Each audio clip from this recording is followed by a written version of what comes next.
In this video we are going to discuss all the questions of PYQs of binomial theorem। तो सबसे पहला question क्या है कि 1 minus 2x plus 3x square minus 4x cube की whole power minus n। तो हमसे पूछा है कि इसमें x की पावर n का कोफिशिएंट क्या होगा। तो देखिए ये जो है अंदर वाला ये खुद ही अपने आप में एक सीरीज़ बन रही है, 1 प्लस एक्स की पावर माइनस 2 की सीरीज़ बन रही है। तो ये टोटल क्या बन गया, 1 प्लस एक्स की पावर माइनस 2 की whole power minus n, minus power multiply हो गई तो 1 प्लस एक्स की पावर 2n हो गया। तो इसमें x की पावर n का कोफिशिएंट क्या हो गया, 2nCn यानी कि फैक्टोरियल 2n अपॉन में फैक्टोरियल n का होल स्क्वायर। तो इसीलिए यहाँ पे ऑप्शन नंबर बी जो है ये आंसर हो गया। तो ये क्वेश्चन 2-3 सेकंड में ही हो जाने वाला क्वेश्चन है अगर आपको आता है तो। अब ये वाला क्वेश्चन देखते हैं, in the expansion of this fourth term from and. अब इसका सॉल्यूशन देखते हैं। हमें पता है कि अगर हमारे पास एक्सपेंशन है x प्लस ए की पावर होल n का और हमसे पूछा गया है तो हमें यहाँ पे लास्ट से kth टर्म बतानी है। तो हमें पता है इसके एक्सपेंशन में लास्ट से जो kth टर्म होती है वो होती है total term minus k plus 1 from starting. और ये इसमें ही नहीं, ये फॉर्मूला हर जगह वैलिड होता है। ये फॉर्मूला मतलब हर जगह सीक्वेंस सीरीज में भी हर जगह वैलिड होता है। तो टोटल टर्म कितनी होगी यहाँ पे 9 प्लस 1 यानी कि 10। तो फोर्थ टर्म फ्रॉम एंड से चौथी टर्म, तो शुरू से क्या हो जाएंगी टोटल टर्म माइनस 4 प्लस 1 इसके अकॉर्डिंग, यहाँ के अकॉर्डिंग। तो शुरू से हो जाएगी सेवन्थ टर्म यानी कि T7 फाइंड करना है। T7 को क्या लिख सकते हैं, TR प्लस 1 क्या होता है यहाँ पे, इसके एक्सपेंशन में TR प्लस 1 क्या होता है, NCR x की power n minus R A की पावर r। तो हम यहाँ पे r की वैल्यू 6 रख के इसको फाइंड कर लिया, कैलकुलेट कर लिया यहाँ से। अब देखिए तीसरा क्वेश्चन क्या है। तीसरा क्वेश्चन है कि 3 की power r NCR summation r equals to 0 to n 3 की पावर r और NCR।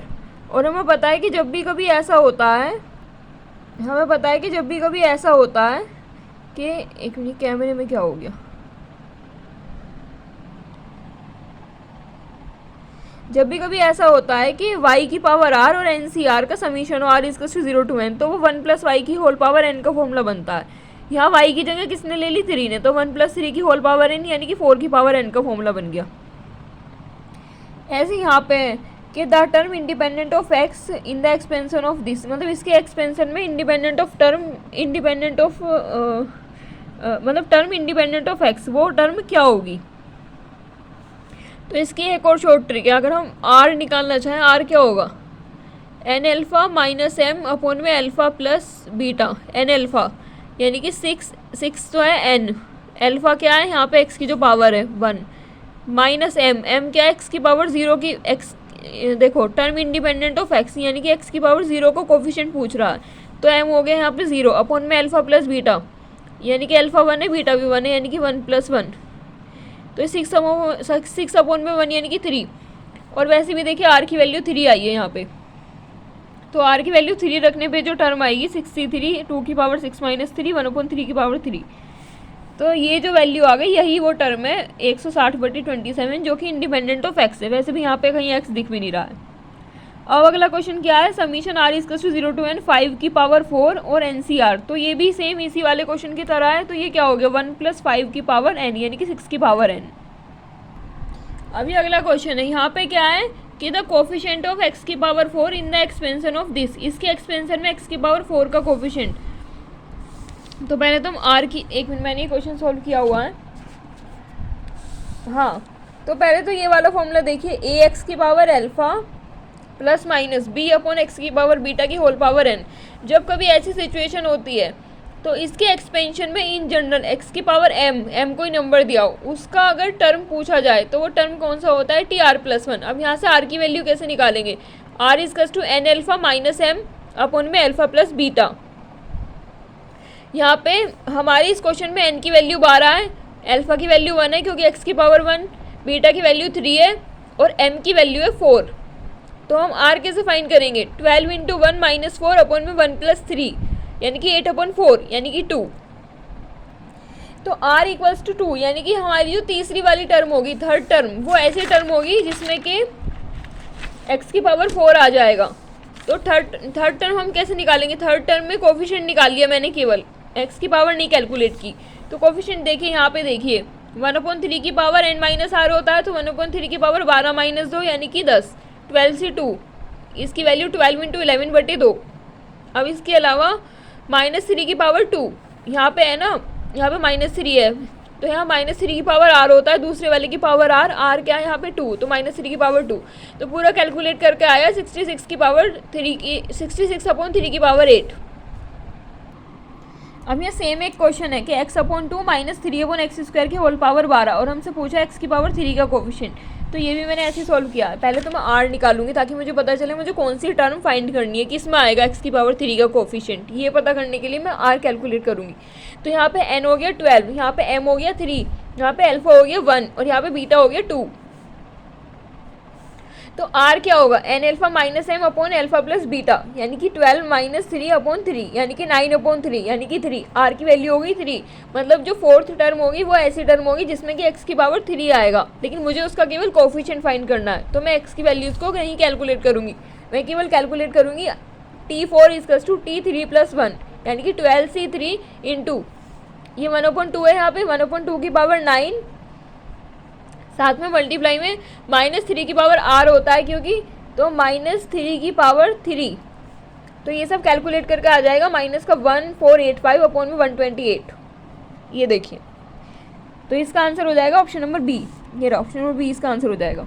अब अगला क्वेश्चन देखते हैं। अगले क्वेश्चन में क्या है, हमसे क्या पूछा है, KCK + K + 1CK + K + 2CK and so on NCK। कुछ याद आया इसको देख के कि नीचे वाला सेम रहता है, ऊपर वाला एक एक करके बढ़ता रहता है और एक मुकाम पे पहुंच जाता है। तो ये वाला चीज़ देख के मुझे याद आया hockey stick formula, MCM + MC1 MC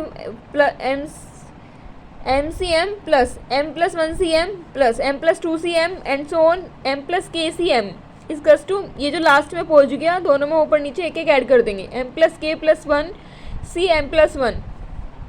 तो वही यहाँ पे हो रहा है। अब ये n हो गया, इस n को मैं थोड़ा सा ठीक से लिखने के लिए ऐसे लिखूंगी, क्योंकि k + 1 k + 2 ऐसे k + n - k, इसको काटेंगे तो यहाँ n ही आ जाएगा, लेकिन फिर भी हमें दिख रहा है कि k + समथिंग हो रहा है। तो अब क्या करते हैं, इसका पूरे का आंसर क्या होता है, ऊपर नीचे में एक एक ऐड कर देते हैं, यानी कि k + n - k + 1 c k + 1। अब देखिए k से k काट दिया तो बचा क्या, n + 1 c k + 1। तो इसका आंसर हो गया ये वाला ऑप्शन नंबर डी। अब अगला क्वेश्चन पे आते हैं। अगला क्वेश्चन क्या है, अगला क्वेश्चन है n - 1c3 + n - 1c4 is strictly greater than nc3। तो जब भी कभी ऐसा होता है, तो ये क्वेश्चन मैंने देखिए अपनी कॉपी में सॉल्व किया हुआ है, तो हम इसमें n की वैल्यू रख के भी पुट कर सकते हैं, लेकिन ये क्वेश्चन थोड़ा सा मुझे देखने में ईजी लगा, इसलिए मैंने सोचा कि इसको कर ही लेती हूँ सॉल्व। तो जब n - 1c3 को हम ओपन करेंगे तो क्या होगा, n - 1 n - 2 n - 3, फिर जो n - 4 होगा वो नीचे वाले से कट जाएगा, नीचे क्या बचेगा 3 2 1, यहाँ पे n - 1 n - 2 n - 3 n - 4। अब n - 1 में से 4 घटाएंगे तो n - 5 आएगा, वो नीचे वाले से कट जाएगा, तो 4 3 2 1। और यहाँ पे भी सेम ऐसे ही ओपन किया, फिर मैंने, क्योंकि ये सभी पॉजिटिव नंबर है n - 1 n - 2, तो ये सब इनइक्वालिटी में काट दिए, देखने में लग रहा है काट दिए, लेकिन वैसे कॉमन लेके और ब्रैकेट वगैरह करके वो किया है कैलकुलेशन, बट देखने में फ़िलहाल के लिए कि हाँ काट दिए। अब बचा क्या, यहाँ पे n - 3 बचा, यहाँ पे क्या बचा n - 3 n - 4/4, दोनों में से n - 3 कॉमन ले लिया तो क्या बचा 1 + n - 4/4 is strictly greater than n, यानी कि n × n - 3 is strictly greater than 4n। अब इस इक्वेशन को जो सेटिस्फाई करेगा वही हमारा n हो जाएगा। अब यहाँ इसको भी थोड़ा सा सॉल्व कर लिया, तो n × n - 7 is strictly greater than 0। अब ये क्वांटिटी जो है ये पॉजिटिव कब होगी, ये पॉजिटिव जब होगी, जब ये तो हमेशा ही पॉजिटिव है, n - 7 पॉजिटिव कब होगा, जब n स्ट्रिक्टली ग्रेटर देन 7 होगा। ये हमेशा पॉजिटिव क्यों है, क्योंकि ये नेचुरल नंबर है। तो n × n - 7 जो है स्ट्रिक्टली ग्रेटर देन 0 कब होगा, जब n is strictly greater than 7। तो ये हो गया इसका सॉल्यूशन, यानी कि इसका सॉल्यूशन हो गया ऑप्शन नंबर ए। अब अगला क्वेश्चन देखिए, अगला क्वेश्चन क्या है, x + 1 अपॉन में x की पावर 2/3 माइनस x की पावर 1/3 + 1 माइनस x - 1 अपॉन में x माइनस √x, मतलब x की पावर हाफ, इस पूरे की पावर 10। तो हमसे पूछा है कि इसका जब हम एक्सपेंशन करेंगे तो वो टर्म कौन सी होगी जो इंडिपेंडेंट ऑफ x होगी, वो हमें बतानी है। तो देखने में तो बहुत खतरनाक सिचुएशन लग रही है कि यार इस क्वेश्चन को सॉल्व कैसे किया जाए और किस तरीके से इसका एक्सपेंशन किया जाए, और अगर एनसीआर लगाएंगे भी तो बहुत मुश्किल होगा। तो एक्चुअली ये क्वेश्चन बहुत ईजी है, क्योंकि इसमें इस क्वेश्चन में क्या है, इस क्वेश्चन में ट्रिक लगेगी। देखिए जो ऊपर वाला है ना x+1, इसको लिखेंगे x की पावर 1/3 की होल पावर 3, और 1 को लिखेंगे, 1 को 1 ही लिखेंगे, 1 को 1 का क्यूब लिख लेंगे। तो a cube plus b cube का फॉर्मूला क्या होता है, a प्लस बी ब्रैकेट में a square minus a b plus b square, वो यहाँ पे लगा दिया तो नीचे वाला सेम यहाँ पे बन गया, उससे काट दिया। इधर तो ऐसा हो गया इस वाले में। अब इसको देखते हैं x-1 को क्या लिख सकती हूँ मैं, a square minus b square का फॉर्मूला क्या होता है, a plus b a minus b. तो यहाँ पे ये हो गया √x+1 और दूसरे ब्रैकेट में √x-1, और नीचे से √x कॉमन लिया तो नीचे क्या बचा, √x-1, ये कैंसिल हो गया। अब इसे अलग अलग डिवाइड किया तो क्या बचा, 1/√x, और इसे डिवाइड किया तो 1 आ जाएगा, 1 से 1 कैंसिल हो जाएगा तो बचा क्या, ये ऐसे बचा, एक सेकेंड, ये देखिए ऐसे बन गया x की पावर 1/3 माइनस 1/x की पावर 1/2, और होल पावर कितनी हो गई 10। तो अब हमें यहाँ पे बताना है कि टर्म इंडिपेंडेंट ऑफ x। तो अगर हमें निकालनी है टर्म इंडिपेंडेंट ऑफ x, तो उसके लिए हम क्या करेंगे, 10CR x की पावर, एक सेकेंड, मैंने ये सब कैलकुलेट ही क्यों किया, मुझे यहाँ से r की वैल्यू 4 ऐसे भी कैलकुलेट कर लेनी चाहिए थी ना। अच्छा मैं ऐसे कैलकुलेट करती हूँ कि r इक्वल टू ये α3 हो जाएगा, एक second r equal to n alpha यानी कि 10 × 3 यानी कि 30 माइनस m क्या हो जाएगा, क्योंकि x की पावर 0 का कोफिशिएंट निकालना है, मतलब टर्म इंडिपेंडेंट ऑफ x निकालनी है। तो टर्म इंडिपेंडेंट ऑफ x जो होती है वो एक कांस्टेंट नंबर होती है, कांस्टेंट नंबर को हम x की पावर 0 में लिख सकते हैं, तो इसलिए यहाँ m की वैल्यू 0 है, अपॉन में अल्फ़ा प्लस बीटा यानी कि 2 + 3 यानी कि 5। तो r की वैल्यू यहाँ से क्या हो गई, ये कुछ गलत दे रहा है क्या मुझे रिजल्ट, एक्चुअली हाँ यहाँ पे ये पूरा अल्फ़ा होता है और ये पूरा बीटा होता है। सो उस हिसाब से जस्ट अ मिनट, क्योंकि एक कैलकुलेट करके देखती हूँ, मतलब यहाँ से r क्या आता है एक बार, क्योंकि देखते हैं वो फॉर्मूला अपना यहाँ पे वैलिड है या नहीं। 10/3 माइनस m 0 हो गया, अपॉन में अल्फ़ा प्लस बीटा यानी कि 1/3 + 1/2, यानी कि r इक्वल टू 10/3 और अपॉन में ये क्या हो गया 5/3, यानी कि r इक्वल टू 10/5 हो गया। तो r तो इस तरीके से यहाँ पे 2 आ गया,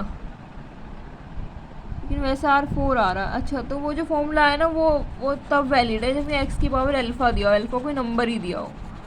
अच्छा ठीक है, तो फॉर्मूला ऐसे वैलिड नहीं है। चलो यहाँ से हमें ये पता चला कि जो वो फॉर्मूला है वो कब वैलिड है, मतलब ये जो मैंने फॉर्मूला यहाँ पे लगा रखा है, ये वाला फॉर्मूला यहाँ पे अल्फ़ा और बीटा दोनों नेचुरल नंबर होने चाहिए तभी वैलिड है ये फॉर्मूला। सो थैंक गॉड यहाँ से पता चल गया। ठीक है, तो यहाँ से हमने जनरल टर्म के तरीके से लिखा 10CR x की पावर 10 माइनस r/3 माइनस 1 की पावर r x की पावर माइनस r/2। एक्चुअली यहाँ पे लिख लेती हूँ, अल्फ़ा और beta belongs to natural number.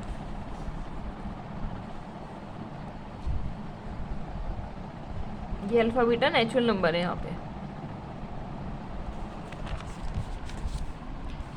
तो अब जब जनरल टर्म लिखी तो जनरल टर्म में फिर हमने जनरल टर्म में x की कोफिशिएंट को 0 पुट किया, r की वैल्यू 4 आई। जब r की वैल्यू 4 आई तो वहाँ से फिर हमने ये कैलकुलेट किया 210। अब अगला क्वेश्चन देखते हैं, 1 + 2x + x² की होल पावर n, और हमसे पूछा था AR क्या होगा। अब क्योंकि होल पावर n है और बीच में 1x² तो यानी कि बीच के भी सारे टर्म होंगे। सबसे लास्ट में कौन सी टर्म होगी, सबसे बड़ी x² की पावर n यानी कि x की पावर 2n। तो 1 से लेकर 2n तक के सारे टर्म बीच में होंगे AR के लिए। अब इन जनरल पूछा है x की पावर, अब देखिए इसे बीच में, बल्कि इसे भी हमने ठीक तरीके से लिख लिया, 1 + 2x + x² की whole power n। 1 + 2x + x² क्या हो गया, 1 + x का होल स्क्वायर हो गया यानी कि 1 + x की पावर 2n। तो इसमें तो 2n + 1 टर्म हो गए और लास्ट में जो टर्म आएगा उसका कोफिशिएंट 2n। तो इन जनरल AR क्या हो गया 2NCR। व्यापक पद ये अभी पूछा है इसका व्यापक पद क्या होगा x प्लस ए की पावर n का, तो एन सी आर एक्स की पावर n माइनस आर दूसरे की पावर आर आर इसका 0 1 to n। अब ये वाला क्वेश्चन है, इसमें पूछा है, इसमें कुछ पूछा है, एक second, coefficient of x square पूछा है।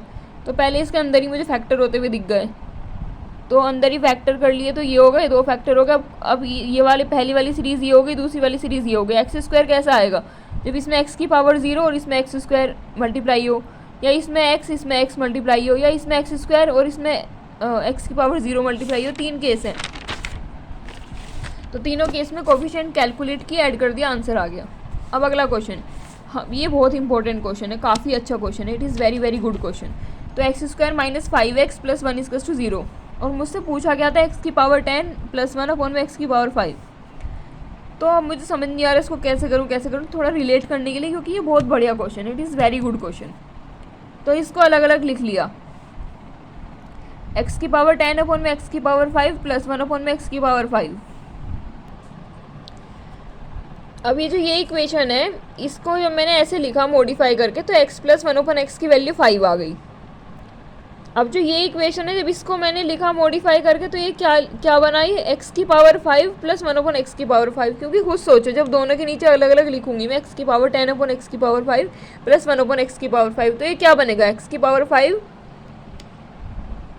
अपॉन में 1 एक्स की पावर 5 प्लस 1 अपॉन एक्स की पावर 5, ये बनेगा। इसकी वैल्यू हमसे पूछी गई है। जब हमें इसकी वैल्यू पूछी गई है, तो कहीं ना कहीं से आइडिया आ रहा है कि इसकी पावर 5 करके हमें ये दोनों चीज़ मिल सकती हैं, इसकी होल पावर 5 करके। तो जब मैंने इसकी होल पावर 5 की, तो मुझे क्या मिला, जब मैंने इसकी होल पावर 5 की, तो मुझे ये याद रखने की चीज़ है, ये बहुत इंपॉर्टेंट चीज़ है, बहुत इंपॉर्टेंट। जब मैंने इसकी होल पावर 5 की, तो मुझे मिला एक्स की पावर 5 प्लस 1 अपॉन एक्स की power 5 plus 5 into x cube plus 1 upon x cube plus 10 into x plus 1 upon x. यानी कि मुझे ये क्वांटिटी चाहिए, मुझे ये क्वांटिटी चाहिए और मुझे ये क्वांटिटी चाहिए, तो मुझे इसकी होल पावर 5 मिल जाएगी। नहीं, ये क्वांटिटी तो क्योंकि ये है तो ये भी मिल जाएगी, तो ये क्वांटिटी मुझे मिल जाएगी। इन सबको उधर भेज दूँगी तो ये मुझे मिल जाएगा जो मुझे चाहिए क्वेश्चन के लिए। तो इसे लाने के लिए मुझे x cube plus 1 upon x cube भी चाहिए, एक्स प्लस 1 अपॉन एक्स मेरे पास है ही, तो उसका मैं यहाँ पावर 5 भी कर दूँगी, सब हो जाएगा। लेकिन अब ये कैसे लाएँ, x cube plus 1 upon x cube कैसे आएगा वो मुझे पता है, इसको होल क्यूब करने से आएगा। यानी कि एक्स प्लस 1 अपॉन एक्स की पावर 3, तो उसका होल क्यूब करने से ये फॉर्मूला आ गया। अब मेरे पास ये भी है, ये भी है, मुझे ये फाइंड करना है, तो ये आ गया मेरे पास। तो मेरे पास ये भी आ गया, ये भी है, ये भी है, ये निकालना है, तो मैंने ईजिली यहाँ कैलकुलेट कर लिया। अब अगला क्वेश्चन, 1 प्लस एक्स की पावर 50। यहाँ पे पूछा है कि find sum of odd power coefficient. Odd power वाले जो है ना, जैसे यहाँ ये ओड सफिक्स जो है 50C1 50C3 ऐसे करके ओड वाले जो हैं, सो ये टोटल जो होता है वो होता है, एक्स की जगह आप 1 रख देते हैं, तो टोटल क्या आता है 2 की पावर 50। अब 2 की पावर 50 में से आधे ओड होते हैं, आधे इवन। अगर ओड वाले निकालने हैं तो 2 की पावर 50 अपॉन 2, इवन वाले निकालने हैं तब भी 2 की पावर 50 अपॉन 2, यानी कि 2 की पावर 49 आ गया यहाँ पे। अब जैसे ये वाला क्वेश्चन है 7C0 प्लस 7C1 ऐसे करके 7C1 प्लस 7C2 ऐसे करके लास्ट में 7C6 प्लस 7C7। तो ये ऐसा क्वेश्चन है, इसमें ये सारी टर्म 2 बार आ रही है, यानी कि 7C1 भी 2 बार आ रहा है, फिर आगे 7C2 भी 2 बार आ जाएगा, फिर ये 7C6 भी यहाँ पे 2 बार पेयर बन जाएगा। तो जो एक बार रह गया वो कौन रह गया, 7C0 एक बार रह गया, 7C7 एक बार रह गया। तो जो एक बार रह गया उसे हमने एक बार और जोड़ दिया, मतलब 7C0 जोड़ दिया अलग से और 7C0 घटा दिया बैलेंस करने के लिए, लास्ट में 7C7 जोड़ दिया और 7C7 घटा दिया। तो जो हमने ये एक्स्ट्रा जोड़े, तो इससे क्या हो गया 2 times of 7C0 plus 7C1 and so on 7C7 minus जो ये अलग से घटाए हैं 7C0 7C7, तो 2 टाइम्स ऑफ 2 की पावर, अच्छा ये क्या होता है NC1 प्लस NC0, नहीं NC0 plus NC1 plus NC2 and so on NCN, ये क्या होता है 2 की पावर n, तो यहाँ पे 2 की पावर 7 हो गया क्योंकि n का कम 7 कर रहा है। अब 7C7 की वैल्यू भी 1 होती है, 7C0 की वैल्यू भी 1 होती है, तो ये फाइनल ऐसे करके ये आंसर आ गया। अब अगला क्वेश्चन, 1 प्लस एक्स की पावर 43, हमें क्या बताना है, कोफिशिएंट ऑफ T2R प्लस, अच्छा बताना नहीं है, गिवन है, हमें गिवन है coefficient of T2R plus 1 equals to coefficient of TR plus 2। तो हमें बताना है कि R की वैल्यू क्या होगी, अच्छा, तो जो यहाँ पे कोफिशिएंट होता है उससे एक कम यहाँ पे होता है, जैसे 43C 2R, यहाँ 2R+1 है तो 43C 2R, यहाँ पे R+2 है तो 43C R+1। जब ये दोनों इक्वल होते हैं तो या तो ये 2R=R+1 हो, या तो ऐसा हो, और अगर ऐसा नहीं हो सकता तो ऐसा होना चाहिए, यानी कि इन दोनों का एडिशन 43 के इक्वल होना चाहिए, क्योंकि NCR=NCn-R भी तो होता है, तो इन दोनों को ऐड करके n आना चाहिए। तो दोनों से आंसर दो आए, एक तो R=2, एक R=14, लेकिन ऑप्शन में R=14 मैच हो रहा था, तो यही हमारा आंसर है। अब एक मिनट, मुझे यहाँ लिख लेना चाहिए।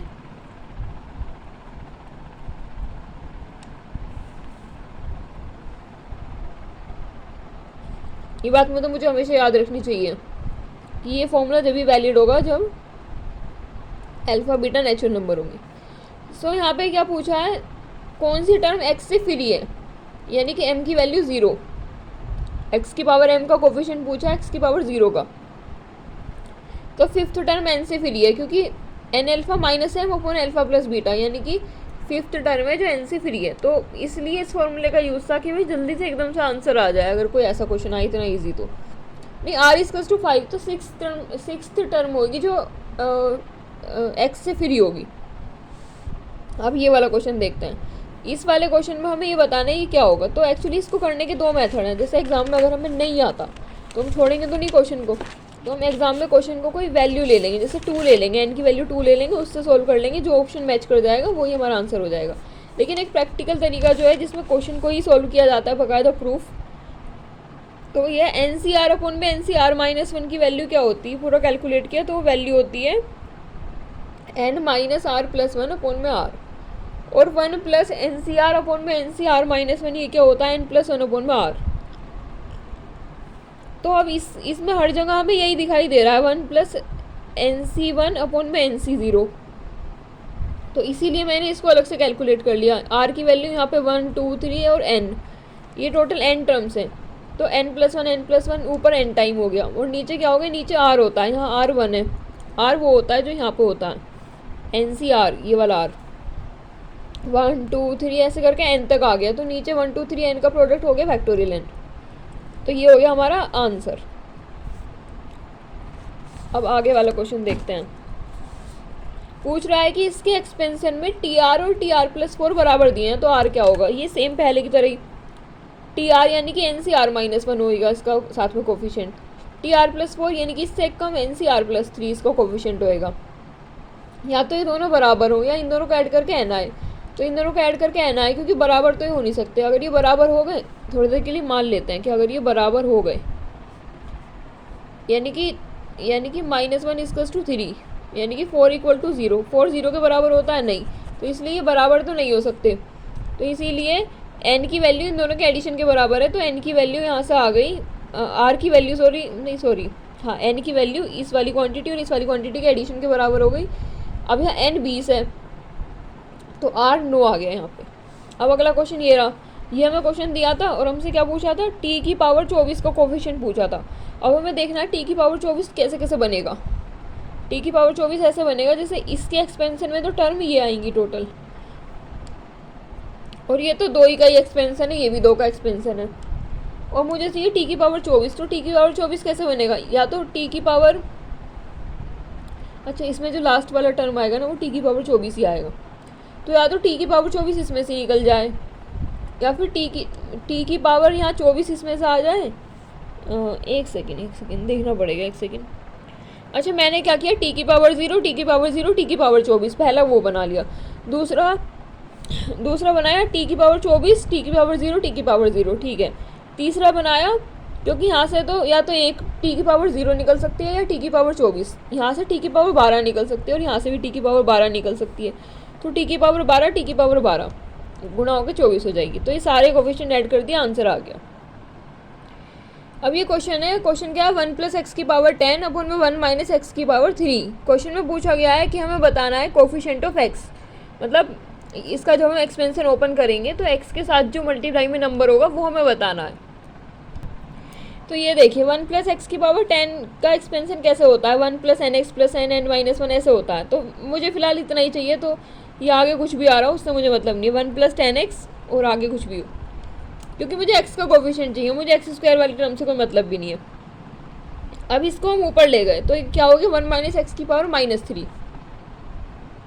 यानी कि इसका एक्सपेंशन कैसे ओपन होता है, 1 प्लस इसकी जनरल टर्म क्या होती है, n+1 - r/r, यानी कि इसकी जनरल टर्म क्या हो गई, मतलब ये कैसे ओपन होगा, 1 + 3x ऐसे ओपन होगा ये। इसमें भी हमें ये लिखने की ज़रूरत नहीं थी। अब हमारे पास x⁻1 कब बनेगा, जब यहाँ से x⁻0 का कोफिशिएंट, यहाँ से x⁻1 का कोफिशिएंट, या फिर यहाँ से x⁻1 का कोफिशिएंट और यहाँ से x⁻0 का कोफिशिएंट आपस में गुणा करेंगे।